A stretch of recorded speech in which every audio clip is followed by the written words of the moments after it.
Welcome to Module 3, Project Schedule Planning.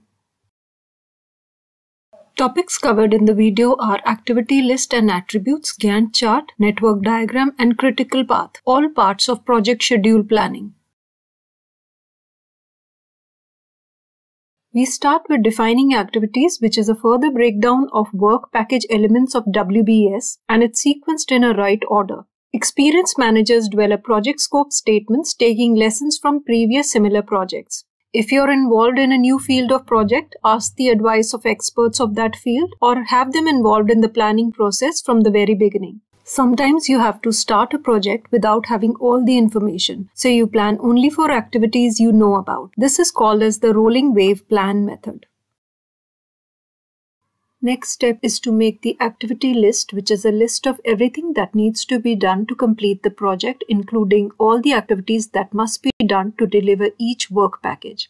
Then comes the activity attributes, which is a description of each activity. It includes all the information you need to plan and the order in which it has to be done. Any predecessor and successor activities or constraints should be listed in the attributes along with the description. Finish to start is the most common predecessor activity in which one task needs to be completed before another can start. Start to start is a little less common, but sometimes you coordinate activities so that two activities start at the same time. Finish to finish happens when different activities finish at the same time. Start to finish is also possible, which requires that another task starts before successor task can finish.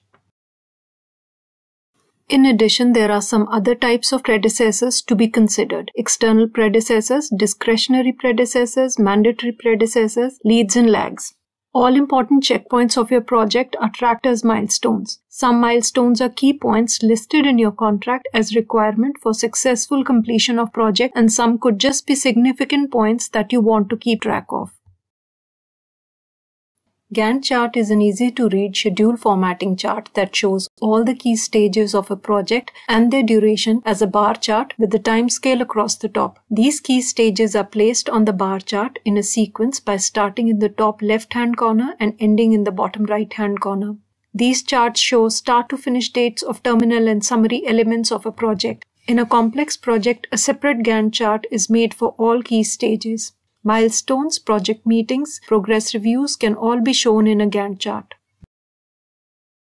Network diagram is a graphical view of tasks and how they relate to one another, and it helps to visualize interrelationships of project activities. The tasks in network diagram are work packages of WBS. All tasks need to be included in the diagram, and leaving out even one task can change the overall schedule duration, cost estimate, and resource allocation commitments. You need to remember that WBS is not a schedule, but network diagram is, and is mainly used in schedule formatting charts. The first step in creating the diagram is to arrange all the tasks from WBS in a sequence. You will see that some tasks can be done at any time of the project. This diagram shows an example of wedding invite plan. Project starts with picking up a calligrapher, then the design, and finishing with sending out the invites in time.